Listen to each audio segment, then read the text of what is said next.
Physics Chapter 18 Theory Video 7 Fields Terminology. Let's write down a note while we discuss this. I think it would be better. Write down field strength tells us about the force on unit mass at a point.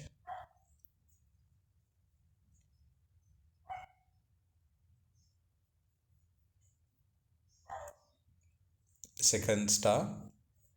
Potential tells us about potential energy of unit mass at a point. So we will be discussing how these terminologies in relation to electricity also in chapter 24. So when we go there, you will understand this a little bit in detail. So for now, what you need to remember is field strength and potential. They are two different things. Field strength is a force on unit mass, but potential is the potential energy per unit mass. Right. Now we are going to move into the orbiting under gravity. So now you must have wondered now how do we get this now you are watching this through a mobile device. An internet is being provided to you over a network.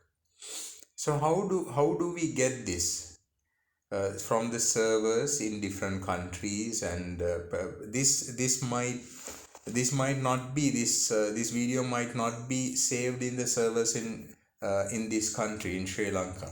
It might be saved in a completely different country, right? How does it come to us? Then now when we make telephone calls to England, right, we make those calls through some different systems. For example, if we make a telephone call through the Ring Central telephone network. So what happens is Ring Central is based in United States. So when a person calls, now for example, if a person in England is trying to call me, they will the data that they provide will go to United States. How does it go from United Kingdom to United States? It will be taken by a satellite. So how do these satellites work, and how do they get enough power to go in orbit? They cannot stay still at a point. They will have to go all around. So how do they go around? They are in orbit. How do they go in orbit?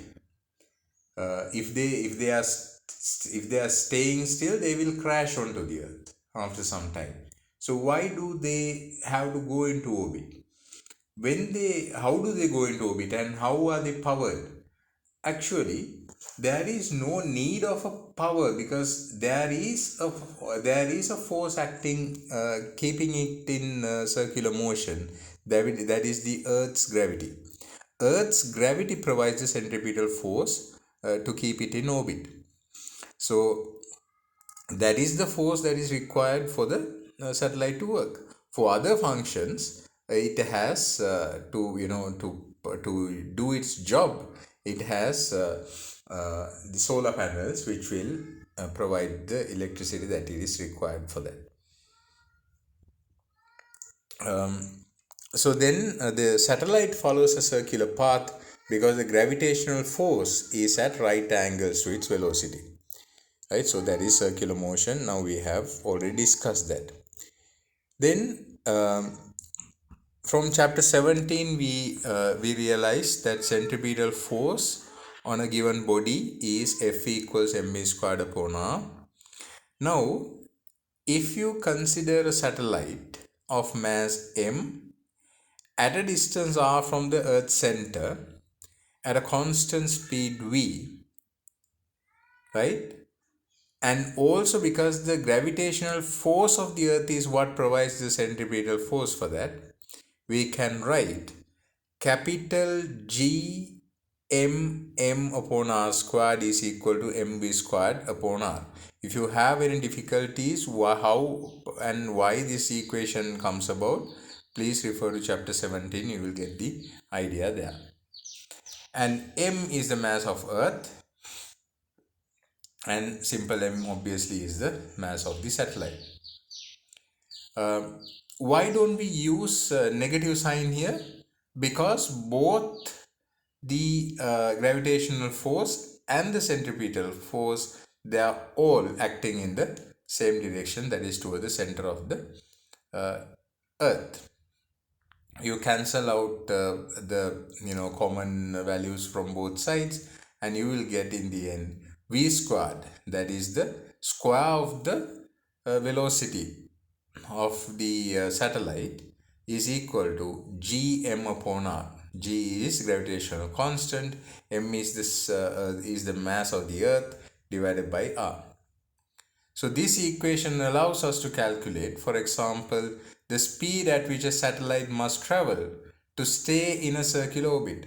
So the mass of the m has been cancelled out. So that means m has no implication, that is, m has no relevance.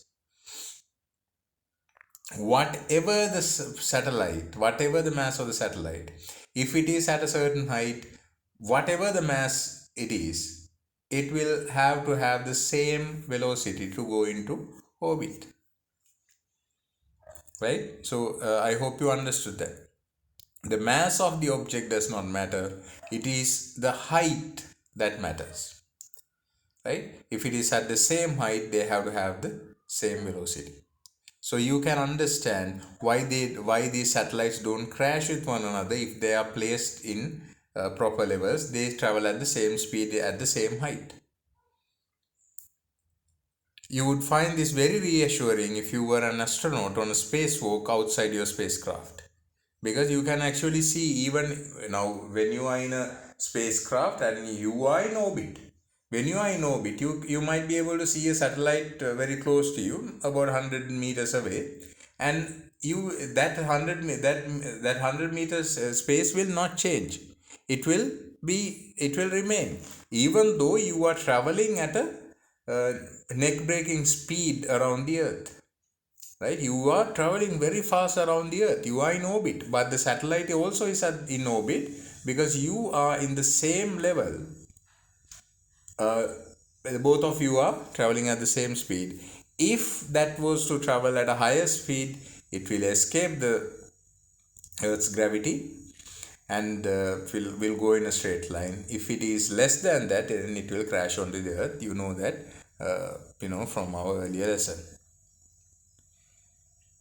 You would travel at the same speed as your craft, and also your spacecraft will, you are going in for a spacewalk, but at the same, even though when you go out, that doesn't mean you are stationary. Relative to the spacecraft, you might be stationary, but you are traveling at a very great speed around the Earth at the same time, right? And also, because your mass is less, right, that doesn't mean that you would have a lesser speed, right? So the your spacecraft, also you will be traveling at the same speed. The equation above can be applied to the planets of our solar system. M becomes the mass of the sun. So that is the reason why the Earth as well as the Moon, both, we are kind of in the same plane. So as a result, we travel at the same speed around the sun because of this reason.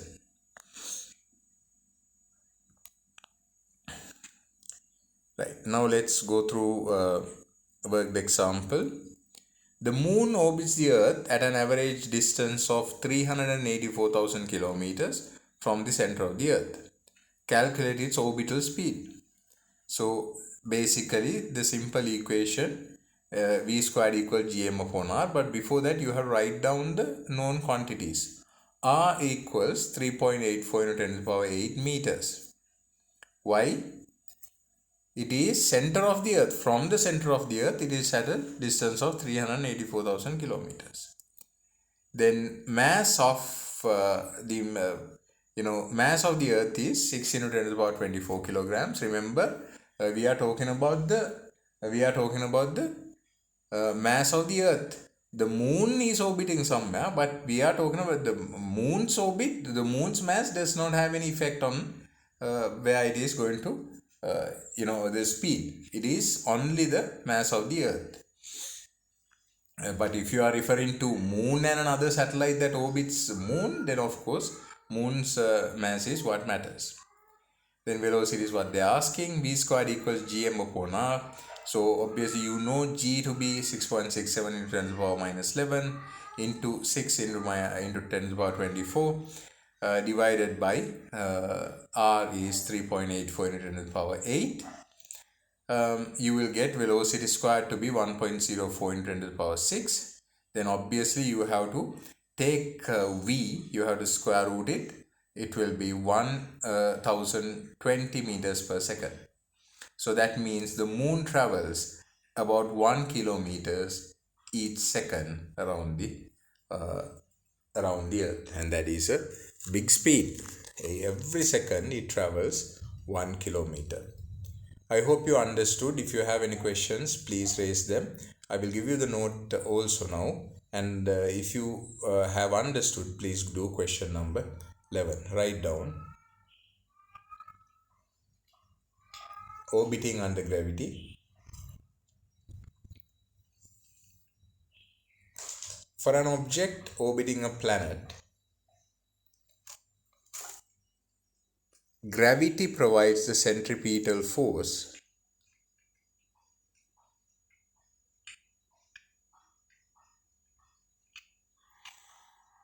to keep it in orbit.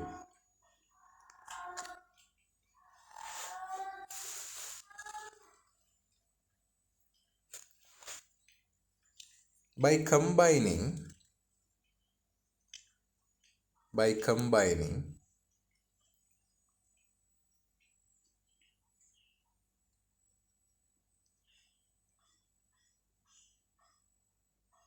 F equals mv squared upon r for centripetal force,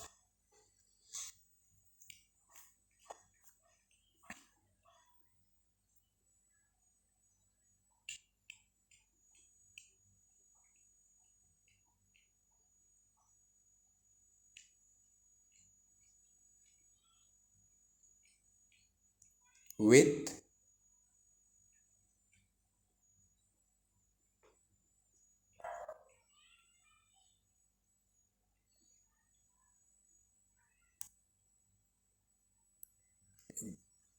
gmm upon r equation. You can see it on the video. You can obtain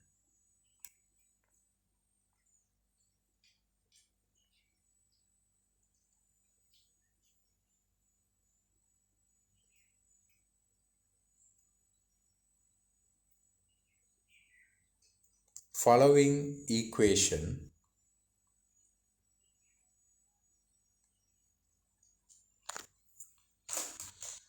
that is v squared equals gm upon r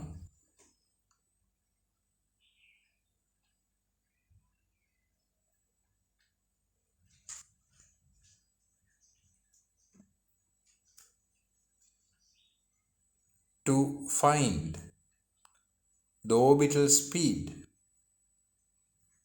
required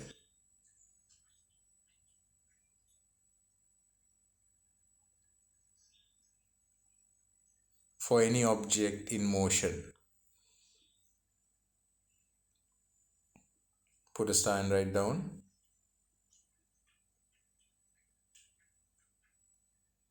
At a certain height,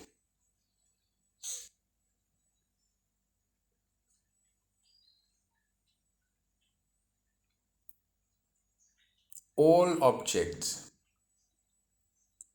will have the same orbital speed irrespective of their masses, irrespective of their masses, irrespective of their masses. Right, I hope you understood. Please do question number 11.